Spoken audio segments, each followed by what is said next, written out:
most of us, we do not know how to operate this system. The system given to us by God is an unknown thing.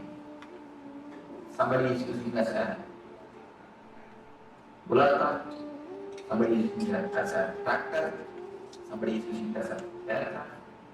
The system given to us, see the same system, tribal people are used as a bullock cart, an educated man is used as a tractor, pilot has used it as a aircraft. What is the difference between these three people? Nothing. The system is same, but the man is knowledge. Just like that. The system is given to us by God. Most of us, 90% of us, use this system only as a bullock cart. Taking birth, eating, drinking, reproducing, dying, over. Nothing much is achieved in our life. Few Benzes, few bungalows. If you weigh your life, it's few Benz, few bungalow, little bit of moving here and there, over. Nothing much. Few children. Nothing much is a life. The normal course of life. Taking birth, reproducing, and dying. Nothing much is achieved. Nothing new has happened. Nothing great has happened to the consciousness, to the being. Nothing worth mentioning is happened. Somebody came and asked, Swami, why in the cemeteries, in all the graveyard, is called born and died? Born, such as the date, died, such as the date. Why? Nothing worth mentioning happens in between. That is only worth mentioning things. In most of our life, that is the reason, born and died, except birth and death. Nothing worth mentioning happens in our system. So most of us use the system as a bullock cart. We just use it in a minimum level, dull, dead, dry. Most of our life, if it is tuned, it can be tuned only dull, dead, dry. This is the first level, first layer of life. The second layer of people who have entered into the zone of art, who have become artists, who have become painters, dancers, musicians, who enter into the next dimension of their life, not for money's sake. If you dance just for your being's beauty, if you sing just out of your bliss, if you paint just out of your job, you became a painter, or a dancer, or a musician. The next dimension of your life, when you explore, you use your system as a tractor. A man with a simple head can never become Tharu. If you want to become Tharu, you need to have your next dimension. Persons like Tharu, Van Gogh, all these great scientists are the next layer. They can be called as something more than scientists because they explore the next dimension. That is the reason the Nobel is given for giving them. Gitanjali, the monumental works of the great dancers, when they create the masterpiece of dance, or the art, or the poetry, they explore the next dimension of their being. They see the next dimension of their being. So these are the people who became tractors, who see the next level of their life. Fulfillment, that is the reason. The great poets, even if they die in poverty, if they die with no property and in poverty, they have a very deep, satisfied death that they have lived their life ultimately, that they have lived their life with a fulfillment. They may live in a very poor way, they may not have wealth, they may not have the outer wealth, but they live in a rich way. Wealth is different, richness is different. They may not have the comforts, but they live in a very rich way, like kings. And if you read the Bharati's life, Bharati is a great poet from Tamil Nadu. You read his life, he is living in a very poor way. But if you see the way in which he lived, simply a royal, he lived more like a king than a beggar. You can see all the poets, great poets, they are not living a wealthy way, in a so-called wealth, the outer comforts, but their life is really rich. Because they have seen the next dimension of their being. They know the ecstasy of the human being, of the human possibilities. Whatever way you can express your being, the possibilities of human being, the next dimensions of possibilities, they are touched. The third layer, only a Buddha, Krishna, Rama, these are the great intelligent masters who have used their system as an aircraft. These are the few people who have used their system as an aircraft.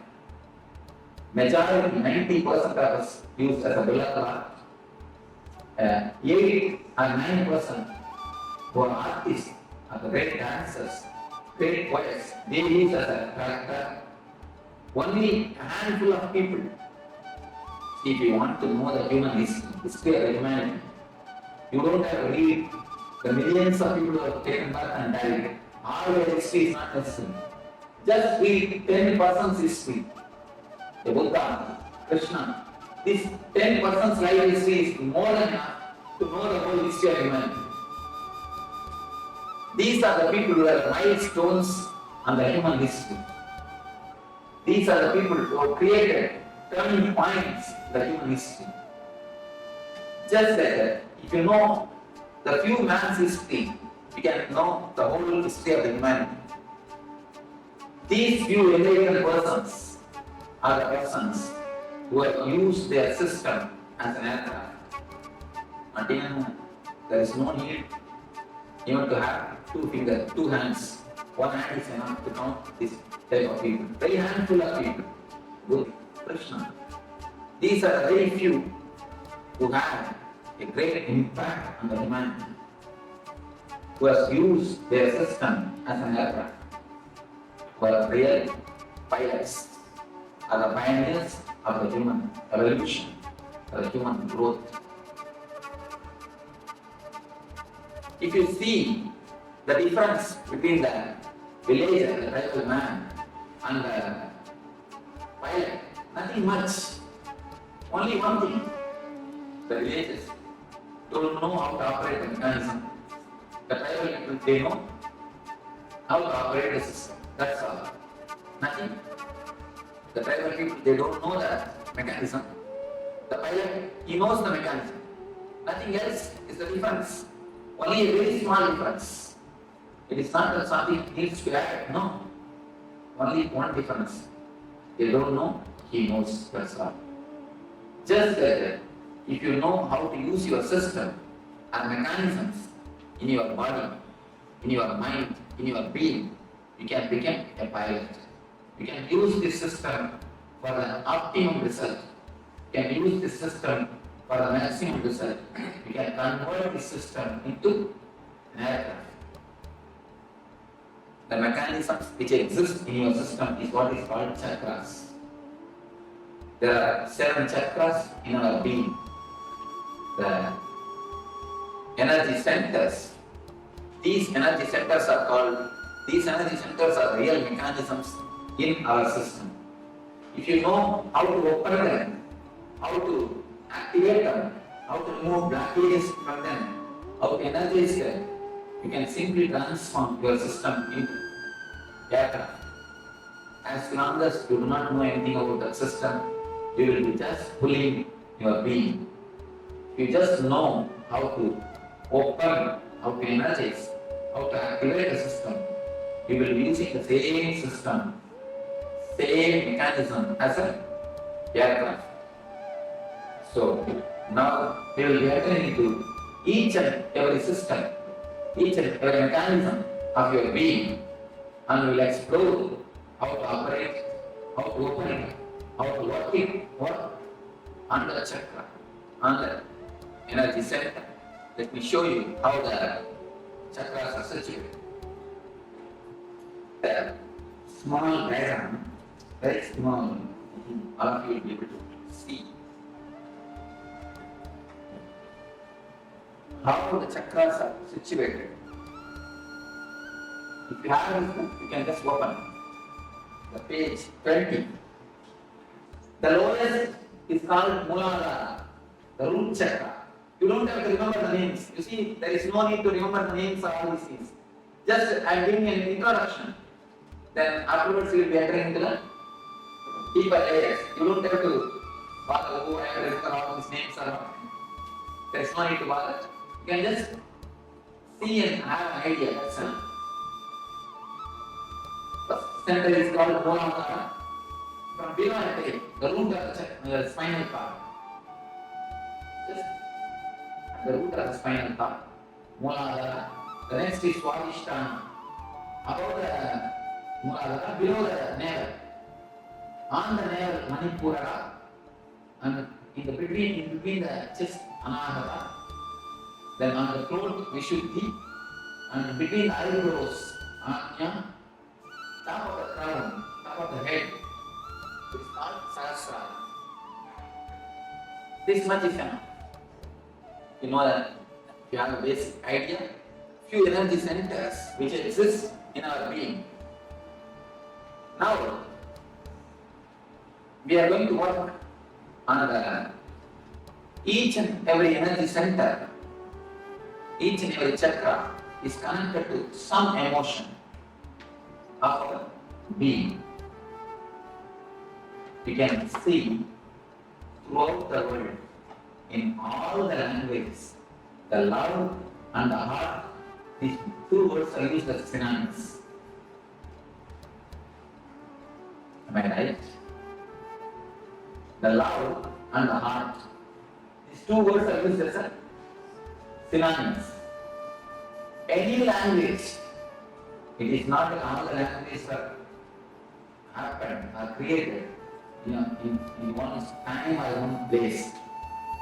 All the languages are created in a different space, in a different time. But around the world, almost all the languages have got the same expression. The love and the heart is used as a synonyms. Why? Something more than verbal connection exists between these two. Some experiential connection is existing. If you really observe, then you can understand. If you meet a friend after 10 years, your childhood friend, after 20 years, with whom you have a lot of very loving and sweet memories, suddenly something will be flowing from here.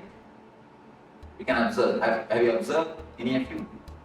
Suddenly something cool, very nice thing will be happening here in this soul, and it will flow. If you meet a person whom you love after 10 or 20 years, after a long gap, something will happen here. That is the reason, because this is an experience for everybody. That is the reason in all the languages, not only the Indian language, or Western languages, even the tribal language, I have seen at least more than 100 languages I verified. In all the 100 languages, love and the heart is synonymous. Because it is something deeper emotion.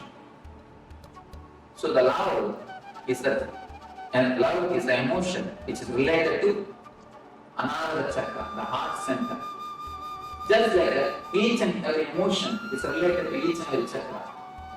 If you receive any shocking news, or the news which you can't bear, immediately the first effect will be on your stomach. You will have a stomach upset. The stomach will be upset, either you will have diarrhea or loose motion. Have you observed anybody who had experience? You can always listen, it's an experiential thing. The first flow will be for Manipura chakra. The worry and depression is very closely related to Manipura.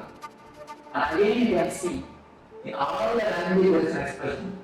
If you receive some news which you can't tolerate, you say, I can't digest it. I can't stomach it. I can't digest it is an expression in all the languages. Again, because the worry and depression is very closely related to Manipura chakra. Like this, each and every emotion, the sex is related to Muladhara chakra. The chakra which is in the near the end of the spinal cord, the root of the spinal cord. Each and every emotion is very closely related to one chakras. If this emotion is handled properly in our life, each and every emotion is an energy given to you by God. It's like a money. If you don't know how to handle the money, you will become bankrupt. Just like that, if you don't know how to handle the emotions, you become energetic. See, if somebody works for you, his work is worth $1,000. You pay him only $1,000. If possible, 900. Never 1,100. That's what is a regular way of life. You give him $1,000, not more than that. But if he does a mistake, it is worth $1,000. How much of anger we pay him? At least $5,000 worth of anger we pay him. Anger is an emotion. It is valuable thing. If you can pay the anger just like the money, exactly how much is necessary, that much if you pay, you will never go energy card. That is the reason after shouting. We are so tired, we just fall on the sofa and have coffee. Because it's not a very big work. Just shouting is not a big work. But you feel so much you are drained. Why? Because emotion is energy. All your emotions are energies, which is in your center, in your beings. When you use the money in a very loosey way, or in a luxurious way, or an unnecessary way, and the luxury is something necessary for life, nothing wrong. But when you spend unnecessarily, lavishly, you become bankrupt. Just like that, when you spend the emotions, when you lose the energies, lavishly, you become energetic. Each and every emotion is connected to some chakra. If you know how to handle them, how to use them properly, how to balance them clearly, your chakras, your energy centers open. If you don't know how to balance them, if you don't know how to use them, if you misbehave with the energies, having or showing too much of anger is a misbehavior with anger. Anger is like Lakshmi in you. If you misbehave with the money, you are misbehaving with Lakshmi. Just like that, if you misbehave with anger, you are misbehaving with your energies. When you throw a dollar note in the dustbin, when you throw a $100 note in the dustbin, we always think, oh, it's disrespect to Lakshmi. Just like that, if you throw your emotions unnecessarily, it's a disrespect to your energy.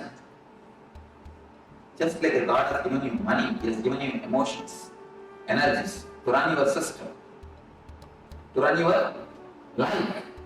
When you disrespect, when you throw them out unnecessarily, you show a disrespect on the emotions, on the energies. If you know how to balance, how to run them, if you have an understanding, the chakras open. If you misunderstand or if you misbehave with the energies and the emotions, the chakra closes. But if you more understanding, it can be told in the other way. If you know how to give your love, the anahata opens. If you continuously ask for love from others, anahata closes. It's the master key for anahata chakra. Now first you will enter into the heart center. It's the master key for anahata chakra. If you know how to give the love, the center opens asks for love, it closes. First master key. One more way you can understand. If the chakra opens, you will give the love. If you give the love, it opens. If you give the love, it opens. If it opens, you give more love. More opening, more love. More love, more and more opening, more and more love. It's like a this side circle. Now it is the this side circle. More you ask, more it is closed, more it is closed, more and more you ask. The ball is rolling in the down way. This way. It is getting more and more black and more asking. Now we are going to stop the ball by the meditation and start rolling this way. Then more opening. Once the chakra starts opening, the more love overflows. When the more love overflows, the chakra opens a little more, and the little more is opening happens, the more love overflows. The ball rolls this way. The chakra rolls this way. The whole program is just to stop the ball rolling this way and start the ball this way. We are going to work on each and every chakra to open the chakra, to see the emotions are balanced, to see the energies are centered. First, in each and every session, we'll have a small discussion on the chakra, then your meditation on the chakra. The meditations are taken from many religions. I wanted to present, I wanted to prove all the religions are centered on the same thing, the one ideology, how to make you more joyful and more blissful. First, how to make you more joyful. It means how to make you more happy in the life with the outer persons. And then how to make you more blissful. How to make you more blissful without the outer world. First, be joyful with the outer world. Then be blissful without the outer world. So this is the step, this is the reason why the meditation or the religions are born in this world. This is the central core of all the religions of all the world. That is the reason I have taken meditation techniques from Sri Vaishnavism, the religion preached by great Vaishnavic masters. Each and every session we will have a discussion and then a meditation. This way we will have 7 sessions on the 7 different chakras. Finally, tomorrow evening we will be having the energy darshan, which is the peak or pinnacle of this camp. Later on we will be explaining what is energy darshan. Now let us enter into the Anahata chakra, the heart center. First question I receive is, people ask me, Swamiji, I haven't bypass surgery, will the chakra be as it is? Will the chakra be there? Whether you went bypass surgery or the angiogram, don't worry, the chakra will be there. Because it is not physical, it is more metaphysical. I can give 2 more touches, I can show you. You have a ribbon, you can give me 3 ribbons. Next question. I'll show you how the chakras exist.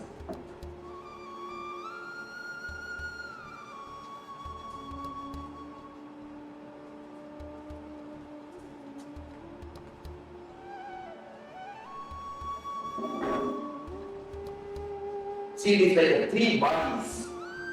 We have 3 bodies. Please be very clear. Don't think you have only one body. The one body which you are using now. The next body which you are using in the dream sessions.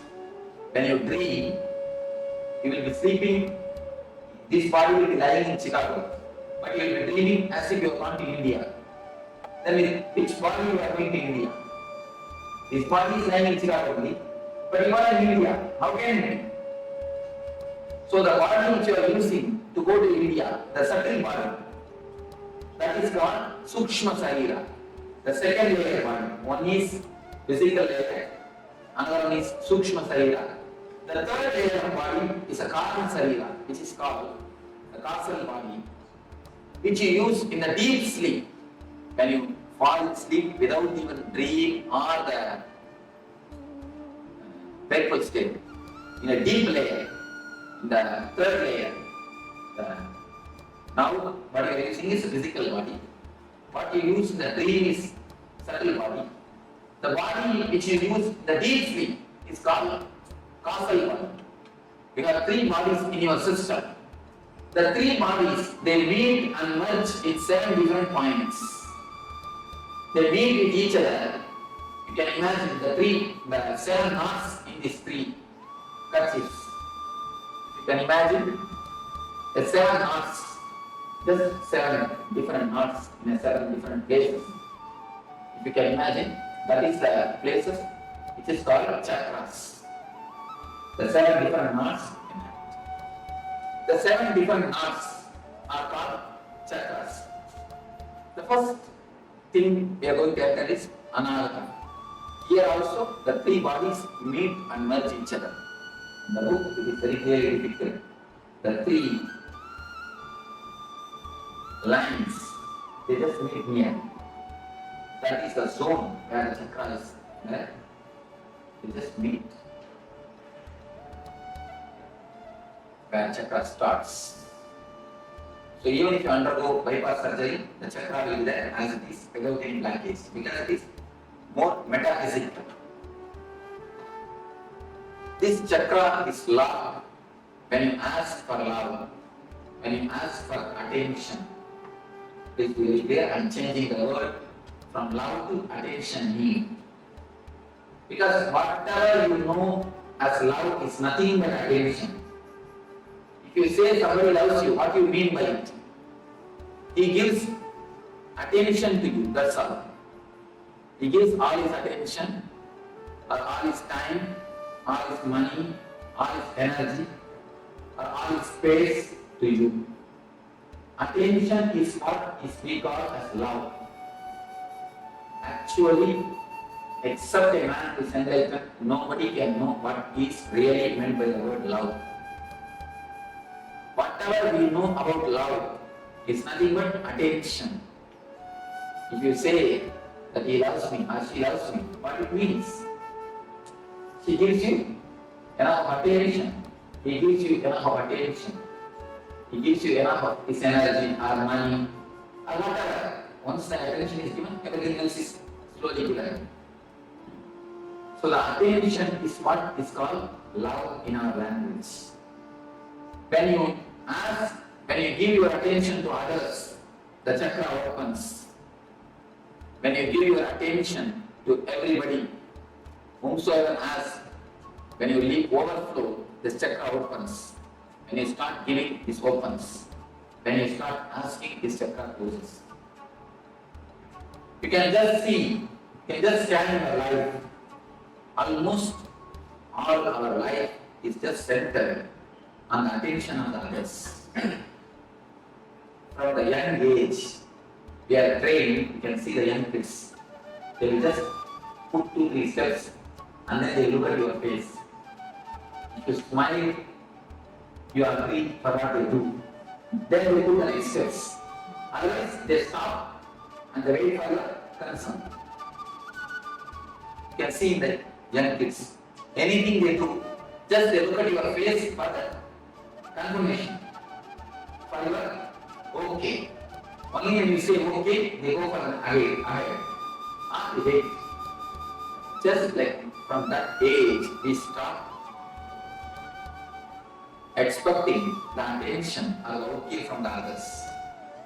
The same thing continues till our end.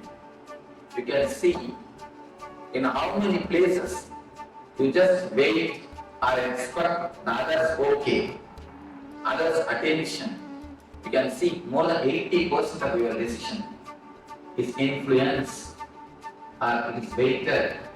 You just wait or you just ask for their confirmation, for the others smile. It is not only economically, mostly psychologically. You feel You feel inspired or you feel regenerated. You feel power or the energy only when you get confirmation from the others.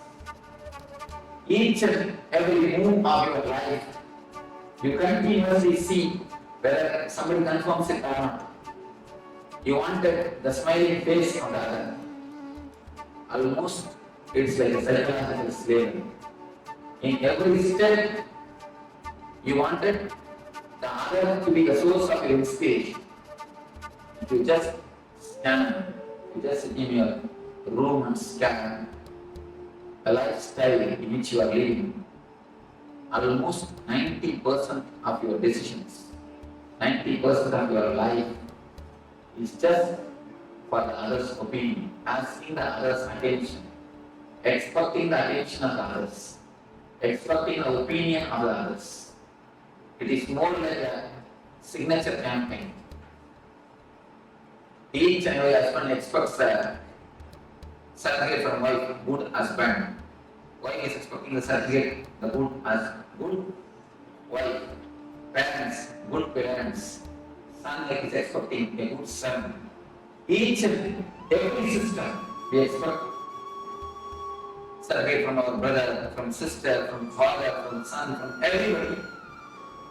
Just to feel good, just to feel energetic, we expect the certificates. Only with a smiling face or with the certificate we go next. We go ahead. See, adjusting or not adjusting is perfectly okay. There is a vast difference between adjusting and compromising. Listen thoroughly and you can contemplate on it thoroughly. We may ask, should we not adjust? Adjusting is perfectly okay, but compromising is very bad. Just understand what is the difference between adjusting and compromising. Adjusting is like you have all your energy source or inspiration or the strength within you. Then you give your love. You adjust for the sake of others. It is perfectly okay. But compromising is, unless they are all supporting you psychologically, you will have no energy to run on your own. When you adjust in that zone, you are compromising. Most of our life, we have somebody else as a psychological strength for us. If he smiles at you, you have all your energy to run. If he does not open his mouth, if he doesn't smile, the whole day you will feel depressed. Have you observed any time? If he doesn't smile on you, as soon as every morning when you wake up, if he doesn't give his smile, whole day you will feel very low. If some of your boss, or the husband, or the wife, or the son, or the father, if some of them didn't give their attention or their smile at you, immediately you will feel low. It means they are the legs or they are the feet for you to stand. The psychological slavery, psychological handicap feel, I call it psychologically handicapped. In America, I saw so much of respect is given for the handicapped people. Everywhere you are parking for separate parking for handicapped, separate way for the handicapped people, separate bathrooms or restrooms for the handicapped people. Everywhere. Physically handicapped is much okay, nothing wrong. But psychologically being handicapped is a simply sin. Please be very clear. I am giving a new definition for sin. Don't think sin is something what you traditionally understand. Sin is something scolding others, telling lie. Of course, that is different. But I am giving a new explanation for sin. Sin is psychologically dependent on others. That is the first sin. Because when you psychologically depend on others, you try to possess them. First, understand how many ways you have invested your energies on others. Most of our business becomes failure. Why you know? Till the business project comes to a shape, 90% is a project is over. Till that time you get a inspiration, a smile, or a okay, from your inspiration source.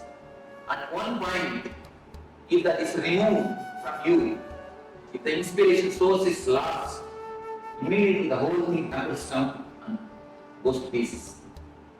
Have you seen the children playing with a playing car? They just build a castle, they just build a house with a playing cars. If you remove one car, what will happen? At least the children are intelligent. They build their castle with their own cars. But you build a castle with others' cars. When he gives a certificate, a good husband, you collect that. Good wife, you collect that. Good brother, collect. Good sister, good son, good father. You collect all the certificates and try to build your personality. Just like a car's castle. And if anyone at any time takes away their certificate, removes their certificate, their source, particular, the whole personality just collapses. That is what I call depression. Most of your energy is centered on somebody else. Only if they say, psychologically you have a center, only if they say what you do is right. Even if it is right, you are not convinced. You ask for their certificate. You ask for their attention. That is the reason. Till the end, you don't feel you are independent. How much you speak about independence, how much you speak about freedom, it is all only the word. Only when you start loving others, when you don't expect the love from others, when you stop expecting the attention from others, you are really independent. Till that time, you are a psychological slave. Whatever you speak about independence or freedom, you are a psychological slave. Because your source of energy depends on others. Only if he smiles, you can run. If he doesn't smile, what will happen?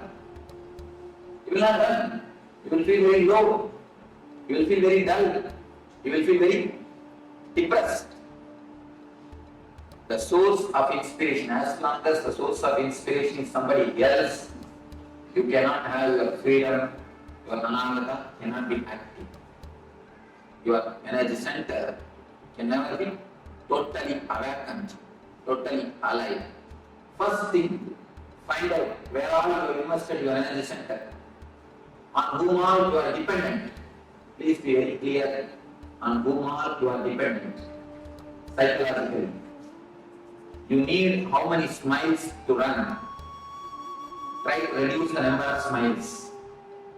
Even without that smile, start running. Even without that okay, start running. I am not telling you to go against the society, no.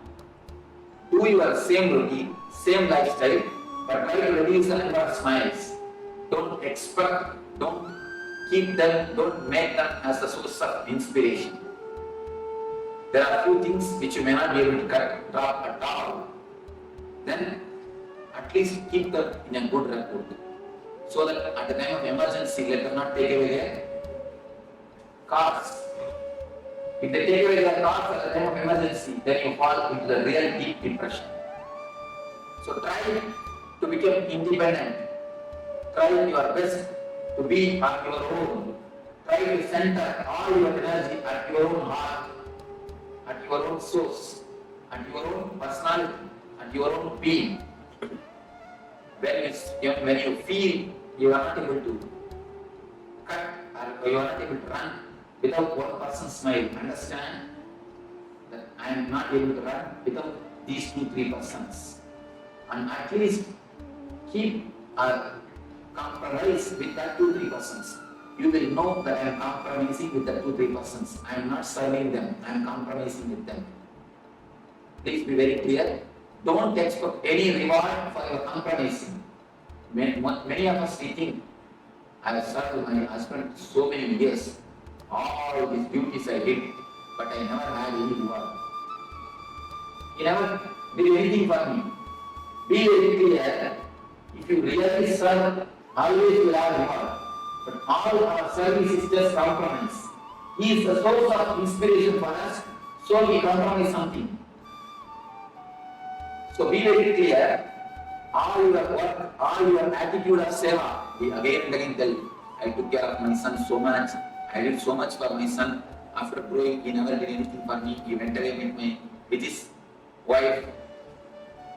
Be very clear, if you have done really service, if you would have done really something, you would have given, you would have never lost. We just give and take. He is the psychological support for us, so we compromise with him. Just scan or filter all your emotions, all your understandings, revise completely where all you have failed, where all you take decisions, you are dependent on others.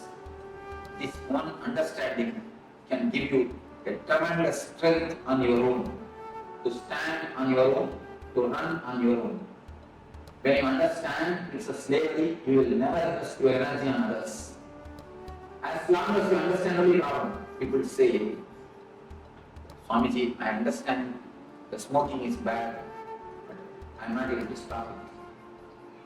Then be very clear, never till you understand. If you really understand, you can never fight, you can never again smoke it. Do you say, I understand, if I put my hand in the fire, it will burn, but I am not able to resist the temptation to put the hand. You never say that. Once when you understand the hand, if I put my hand, if I put my finger in the fire, I will get burned. You never do it again. You always keep yourself away from the fire. The same way, if you really understand that there is a psychological slavery, simply you can see, you can be so clear, you can be very clear, it will transform your life. Only thing we don't understand. Have this understanding after going back to the house and after a few days. Just sit in your room alone and scan your life, where all you have invested your energies, who are all inspiration sources for you, and try to organize, try to bring all the energy center on your own being. Don't let somebody else to drive you. If you keep somebody else as an energy source, you are allowing somebody else to be a driving force for you. So naturally you will be living for somebody else. When he is the inspiration source, naturally you have to take these ideas and work out. You have life or the time only to live your desires, not all everybody's desires. If you try to live 5-6 persons' desires on your life, where is the time? Where is the energy? Where is the money? No. When we try to live somebody else as an inspiration, we have to live their desires also, because they will live their ideology also. Whenever they are inspiration, they will live their ideology. So, you will be dancing for so many persons' tunes. You can dance for one tune. In front side, somebody is putting Bhagavan, you go and put 2-3 steps. Then this side Western music, you shall just come and shake your hip. And then this side immediately some Carnatic music is going on. Then you have to jump here and do for one more tune. And that side Kalavadi is going on. You have to go on 2-3 steps. How will it be? The whole thing will become mess. Now our life is nothing but that. Each and every tune you try to dance. Will it be possible? No. It will never be possible. If you try to dance for one tune, your life will be successful. Even if you don't know dancing, you will create new dancing. What you do is what is dance is key. It is not a dance, it is not some basic rule. If you don't do according to that, it is not dance, nothing like that. I have seen all the great dancers are unique. People who go beyond the rule and still if they maintain the grace, they are the successful dancers. People who maintain the rule, I have always seen they are only millions. In any field, when you go beyond the rule and still you maintain the grace or the beauty, then you are a successful dancer. Either in a classical dance or the Western dance. Go beyond the rule and maintain the grace, you are successful. So, anywhere Only when you have your individual, only when you have yourself as a center, you can be successful. So here is a beautiful meditation technique from a Tibetan Tantra, the Tibetan Buddhism, to center your energies. Now a small understanding you have about this Ananda, then you will be entering into the meditation or the technique to center your energy. After the meditation, you will be entering into one by one sessions. Now, before entering the meditation, you will have few minutes for question and answer. Of course, you will short of time, otherwise, generally I make everyone to question. Even if they don't have a question, I tell them at least tell few words. I try to involve everybody, I keep the list. People who attend at other age, they know. I make everybody to ask, but now I think we do not have so much of time. At least few questions, I'll try to respond. Yes, ma'am. A few things like if somebody says don't put the hand in the fire, we don't because we know it burns either by feeling it or by experiencing it. But at the same time, there are some things, though we know it shouldn't, we shouldn't do it, but we are still doing it.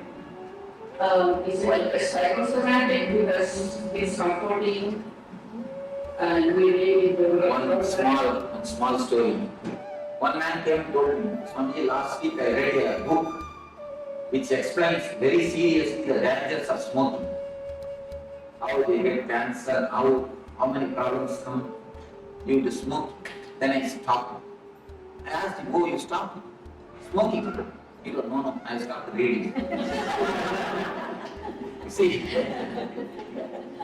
actually, if you know very clearly the fire burns, you don't put your hand.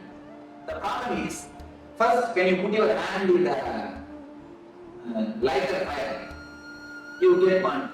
Then you think, I think lighter fire only burns. If I put my hand in the oven, it may not burn. Let me check. You put your hand on the oven, then oven fire also burns.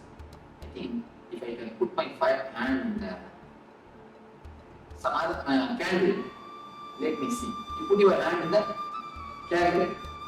Just like that, you try with each and every fire. Finally, when you understand all the fire burns, your body will be burned. Because the age will be over. We end up in that age, your age will be over. It's more like that. The understanding is not deep. If the understanding is deep, you can never go beyond it. We don't allow the understanding to sink deeply. See, whenever you receive some intellectual conclusion, you don't allow the intellectual conclusion to work on your emotional layer. If you allow the intellectual conclusion to work on your emotional layer, you never go beyond it. The allowing the intellectual conclusion to work on the emotional layer is what I call it meditation. Meditation is nothing but allowing the intellectual conclusion to sink deeply into the emotional layer. Now you understood few things. If you meditate, that time, the meditation technique will allow the intellectual conclusion to sink deeply into the emotional layer. That's what they call in Vedanta, Shravana Manana. Shravana means listening. Manana means allowing it to sink deeply. Most of the time, we don't give space or the time to allow the intellectual conclusions to sink into the emotional layer. So once the intellect is allowed to sink into the emotional layer, you will always see Nithyananda, transformation happens. It should not be done. No desires should be suppressed. No transformation can be done. It should only happen. See, flower. If it automatically flowers, then it's really flower. If you just open a lotus, in many temples I have seen they open the lotus, and the floweriness will be missing in the lotus. The floweriness will be missing in the flower. Only if it blooms or if it flowers by itself, that's got beauty. You can do few things. You can allow the transformation to happen. You can put them inside and wait a little bit. You will see the transformation happens. But we neither give time or the space to see it, or we are too urgent to see the transformation. The desire for transformation is so pushing, so urging us. You see, the desire for the outer object and the desire for transformation, both are not the same. When you desire too much for the outer object, you make miss of it. Just like that, if you desire too much for the transformation, you make miss of it. Put the idea aside, just wait for a little. Allow the seed to sprout. A small story. Once 3 monkeys, they got a mango. They were living in a forest, they got a mango fruit.